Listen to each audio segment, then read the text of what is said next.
दाइनिमारि संकस दैसा सेराव स्निथि जारिमिनारि संकस खेराइ फुजा फालिदों। गोलाव बोसोरनिफ्रायनो बर'नि गुदि धोरोम खेराइ फुजाखौ बर'फोरा फालिबोबाय थाबोदों। बेबायदिनो क'क्राझार जिल्लानि सिङाव थानाय गसाइगाव महकुमानि दाइनिमारि संकस बोराइ दैसा सेराव स्निथि जारिमिनारि संकस खेराइ फुजाखौ खुंफुंनाय जादों। थांनाय 14 फेब्रुवारिनिफ्राय सानथामनि हाबाफारिजों जागायजेननाय खेराइ फुजानि दिनै नैथि सानाव गोबां मोदाइफोरनि थानसालिखौ बेखेवनाय जायो। बाथौ धोरोमनि गोथार फिरफिलाखौ फुंनि 9 बाजियाव बेखेवनानै हाबाफारिखौ जागायजेनो। फिरफिलाखौ बिरहोयो गसाइगाव जिल्ला दुलाराय गुदि बाथौ आफादनि आफादगिरि जगत दिपेन्द्र नार्जारिया। थारमाने बियो दुलाराय गुदि बाथौ आफादनि बेनारावनो थानाय नैबेयो स्निथि जारिमिनारि संकस खेराइ फुजा आरो आं बेजोंनो समग्र बाथौ सिबियारि बा बाथौ सिबिग्रा रायजो राजाफोरखौ आं मेसेज होनो सानोदि जाहाथे बे मैयानिफ्रायनो सोलिबाय थानाय जे जारिमिनारि संकस खेराइ फुजा जाहा मैयानिफ्रायनो 17, 18 आरो गाबोन 19 गाबोन गेवलां मेल जागोन। दा बेवहाय जोंहा गारजा फुजा होयो। जोङो दुलाराय गुदि बाथौ आफादनि बेनाराव थानाया जोंहा गारजा फुजा होयो, खेराइ फुजा होयो।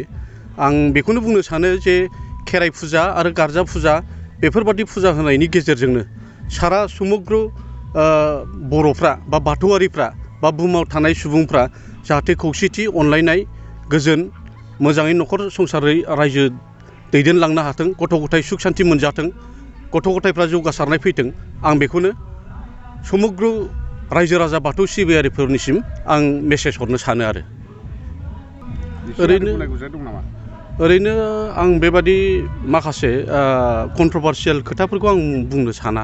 जों दुलाराय गुदि बाथौ आफादा जोंनि निति आदर्शफोरजों जों बे धोरोमखौ फोसाबनो आवगायलांबाय थागोन। ओमफ्राय बिनि अनगायैबाबो बर'फ्रा गोबांथार धोरोमावनो नांजाबफानानै दङ। जाय जेखौ मोजां मोनदों, जाय जेखौ फलिनाय मोनदों, बेवहायनो बे धोरोमखौनो अनसायनानै लानानै दङ। खिन्थु अब्लाबो बर'फोरनि गुदिथार धोरोम होनोबा बे बाथौ धोरोमानो।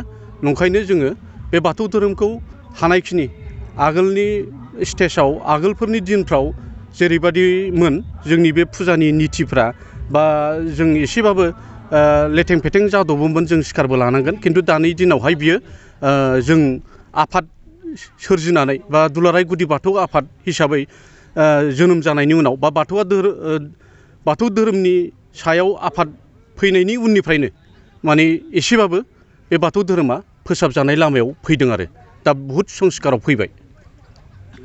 नोंथांनावहाय जोबथि सोंथि थारमाने बे ओरैनो जों जारिमिनारि होननानै बुङाखै। मोनसे समावहाय राजा नरनारायण सिलाराय मुथुते राजाफ्रा बै समावहाय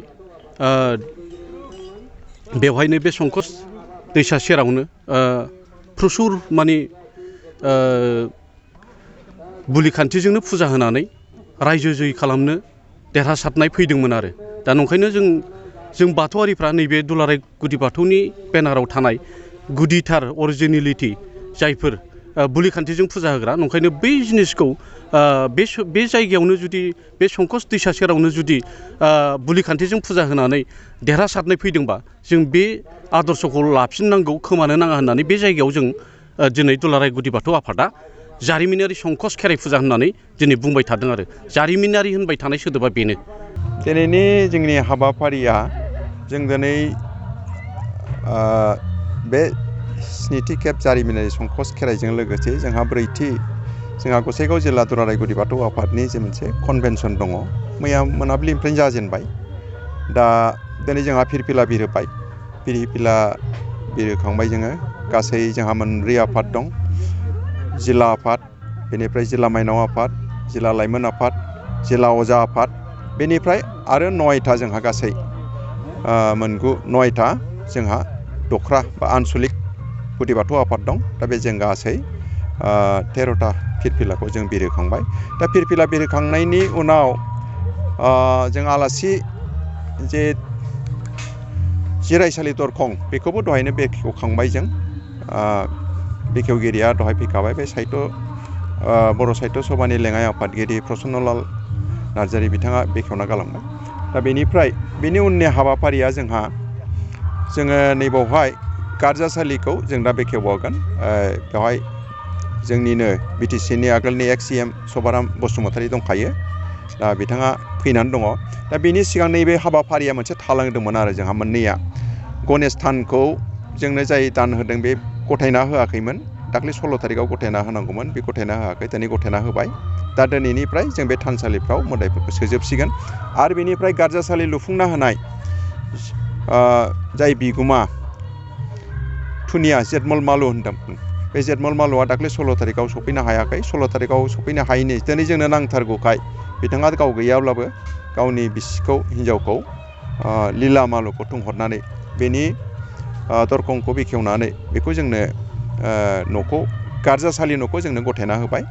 जोंनि दिनैनि गाहाय हाबाफारियानो बेनो। दा बेनिफ्राय जोङो दा बेलासिनिफ्राय बाव आरजिसिगोन। जोंनि अजा आफादा अजाफ्रा बाथौ अजाफ्रा जोंनि बे गासै मोदाइफोरखौ बै गोजाम न'निफ्राय थानसालिफोरनिफ्राय बाव बोथ्रोदनो लाबोसिगोन। आरो बेनिफ्राय जोंहा खेराइया गाबोनसो।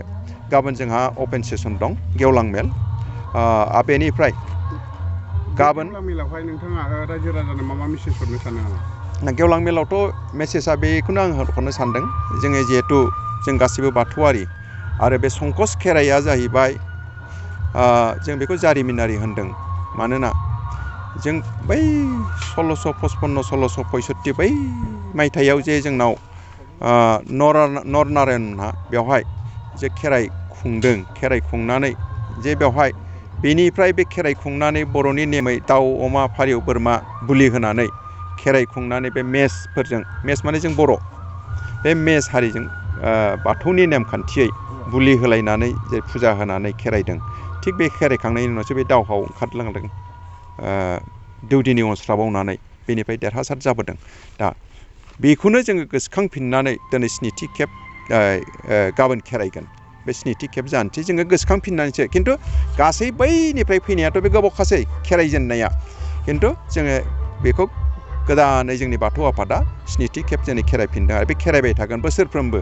बे फाल्गुन दाननि प्रथम सप्ता सनिबाराव जों बेखौ खेराइबाय थागोन। आरो दा बेनो।